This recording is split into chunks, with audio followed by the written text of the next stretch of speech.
अस्सलाम वालेकुम एवरीवन। सो हम जो अगला टॉपिक करने लगे हमारी प्रिपेयर फॉर एमआरसीपी और आईएमएम सीरीज़ में, that is gastrointestinal hormones physiology का बहुत ही पुराना और बहुत ही ना याद रखने वाला टॉपिक है। लेकिन ऐसी बात है कि इसमें से ये सारी चीज़ें बहुत दफ़ा आती हैं अभी तक। ये मैं अब आपको तकरीबन आखिरी कुछ ऐसे टॉपिक्स करा रही हूँ, 3-4 ही रह गए हैं जिनमें से बहुत ज़्यादा गैस्ट्रो में से क्वेश्चन रिपीट हो रहे हैं, जिनमें से फिर कम आते हैं ना, मतलब एक दो क्वेश्चंस, वो मैं आपको सारों के एंड में कराऊंगी। फिर हम अभी नेक्स्ट सिस्टम जैसे नेफ्रोलॉजी शुरू कर लेंगे, ठीक है। तो गैस्ट्रोइंटेस्टाइनल हार्मोन्स पे आते हैं। ये 5 हार्मोन्स हैं, इनमें से जो बातें मैं आपको बताऊंगी वो नोट करते जाएगा। वो सारी की सारी, मतलब नोट से मुराद जहन में बैठा लीजिएगा, लिखने की ज़रूरत नहीं, हर जगह लिखी हुई है, क्योंकि ये सारी ना आती हैं आपके मुस्तकिल क्वेश्चन में। सबसे पहले जो गैस्ट्रोइंटेस्टाइनल हार्मोन्स, वो हार्मोन्स है जो हमारे स्टमक में से या स्मॉल इंटेस्टाइन या पैनक्रियाज में से किसी एक जगह से में सिक्रीट होते हैं, जो डाइजेशन के प्रोसेस में रोल प्ले करते हैं, ठीक है। अब सबसे पहला हार्मोन है गैस्ट्रिन। गैस्ट्रिन सिक्रीट कहाँ से होते हैं, ये भी एमसीक्यू है आपका, जी सेल्स ऑफ स्टमक। अच्छा, ये इतनी छोटी सी बात है ना, लेकिन वो जहाँ मैं एमसीक्यू बना कर देती है ना तो बंदा भूल जाता है। फॉर एग्जांपल एमसीक्यू में क्या गलत कर दिया था मैंने, कि मुझे लगा कि जी सेल्स कौन सी जगह की, ये भी मैं भूल जाती। फॉर एग्जांपल आगे भी मैं आपको बताती हूँ, कोलिसिस्टोकाइनिन सिक्रीट होता है I cells of small intestine. Similarly secretin भी एस सेल्स स्मॉल इंटेस्टिन में। लेकिन ये जो सोमैटोस्टेटिन है ना, ये मुझे लगा ये भी स्मॉल इंटेस्टिन से ही होगा, तो मैंने आंसर में स्मॉल इंटेस्टिन कर दिया कि D cells of small intestine. लेकिन ये स्मॉल इंटेस्टिन से नहीं होता, ये D cells of stomach and pancreas से होता है। तो ये इतनी छोटी सी बात है जो मैं बोलने में ध्यान नहीं करती, मतलब सुनने में शायद मैं भी ध्यान नहीं करती, लेकिन जब आप इसका आंसर करने लगते हैं तो आपको याद आता है कि हाइला उनने तो 2 ऑप्शन दी हुए हैं, उस वक्त उनने एमसीक्यू का ऑप्शन 3 दी हुई थी। D cells of stomach, D cells of small intestine, D cells of lower small intestine, upper और लोअर, और बाकी अलग अलग थी। अब मुझे अपर और लोअर स्मॉल इंटेस्टिन में कन्फ्यूजन थी, मैंने अपर कर दिया, तो वो तो स्मॉल इंटेस्टिन था ही नहीं, स्टमक था। तो ये छोटी सी बात है पर याद रखनी है आपने। तो गैस्ट्रिन कहाँ से, जी सेल्स ऑफ स्टमक से सिक्रीट होता है, ठीक है।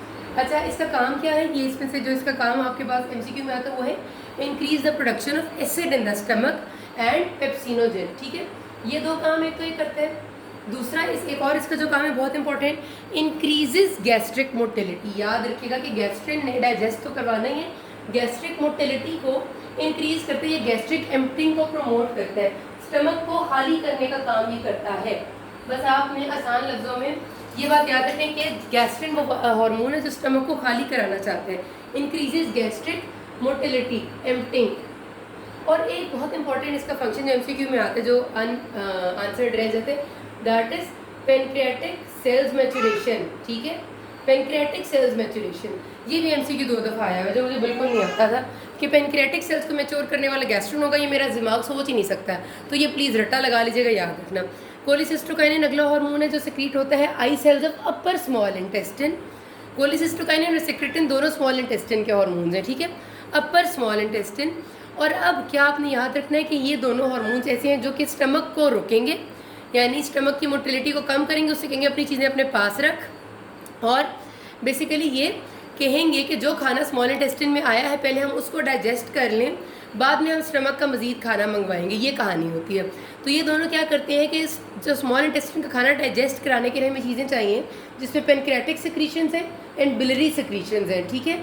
ये 2 चीज़ें हैं, इन दोनों चीज़ों को आने के रास्ते को खोल देते हैं और स्टमक के रास्ते को रोकते हैं कि तू अपना खाना अपने पास रख, पहले वाले खाने को हमें हजम करने दे, फिर मज़ीद खाना देना। आसान लफ्ज़ों में ऐसे याद रख लें। इस चीज़ में एक चीज़ ना भूलिएगा कि आपसे जो एमसीक्यू में स्पेशली वो पूछ रहे हैं कि cholecystokinin increases enzyme rich fluid from pancreas.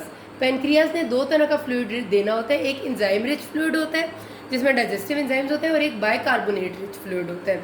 तो जो कोलिसिस्टोकाइनिन है वो पैनक्रियाज से एंजाइम रिच फ्लूइड निकलवाता है, और जो सिक्रेटिन है वो पैनक्रियाज से बाइकार्बोनेट रिच फ्लूइड निकलवाता है, और दोनों का स्टमक पे स्लोनेस का एक्शन है, स्टमक की मोटिलिटी को रोकते हैं। एक एंजाइम रिच फ्लूइड, एक बाइकार्बोनेट रिच फ्लूइड निकालते हैं, और दोनों के दोनों ही स्फिंक्टर ऑफ ऑडाई को रिलैक्स करते हैं। स्फिंक्टर ऑफ ऑडाई वो रास्ता है जिधर से पैनक्रियाज का खाना सिक्रीशन स्मॉल इंटेस्टिन में आएंगी, और गॉल ब्लैडर को भी कॉन्ट्रैक्ट कराते हैं कि वो आके भी अपनी सिक्रीशन इधर दे दे। तो दोनों के दोनों बाय गॉल ब्लैडर और पैनक्रियाज से सिक्रीशंस मंगवाएंगे, और मज़ीद ये करेंगे कि गैस्ट्रिक्स काम को रोकेंगे, ठीक है। ये आपने याद रखना है। ये हो गया कोलिसिस्टोकाइनिन और सिक्रेटिन का काम, और सिक्रेटिन की सिक्रीशन भी एस सेल्स है अपर स्मॉल इंटेस्टिन की। अब रह गया सोमैटोस्टेटिन। सोमैटोस्टैटिन बस आपने याद रखना कि एक ऐसा हार्मोन है, ये D cells of stomach and pancreas से सिक्रीट होता है, ठीक है। पहली बात तो ये स्टमक और पैनक्रियाज, इसमें स्मॉल इंटेस्टिन नहीं है, और इसका काम है हर चीज़ को कम करना। ये गैस्ट्रिक सिक्रीशंस भी कम करता है, गैस्ट्रिक मोटिलिटी भी कम करता है, पैनक्रियाटिक सिक्रीशंस भी कम करता है, बिलियरी सिक्रीशंस भी, हर चीज़ डिक्रीज़ कर देता है। तो अगर आपके पास एक कोई ऐसा हार्मोन जो सब कुछ डिक्रीज़ कर रहा है तो वो सोमैटोस्टैटिन है। बस मैंने ऐसे याद रखा, वह आप भी रख लें। आखिरी रह गया वेजोएक्टिव इंटेस्टिनल पेप्टाइड, इसकी स्टिमुलेशन और सिक्रीशन ना न्यूरल होती है, ये याद रखना है।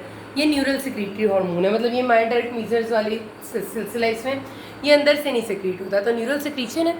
और इसका काम भी ये है कि ये गैस्ट्रिक मोटिलिटी तो कम करता है, लेकिन स्मॉल इंटेस्टिन में ना सिक्रीशंस को बढ़ाता है, पैनक्रियाटिक और बिलियरी और डाइजेशन को प्रमोट करता है। बस इसका जो आपके पास एमसीक्यू आता है वो ये न्यूरल स्टिमुलेशन वाला होता है कि इसका स्टिमुलेट होने का, सिक्रीट होने का स्टिमुलस क्या है, तो न्यूरल है, दैट्स इट। कोई मसला वही can ask me, thank you.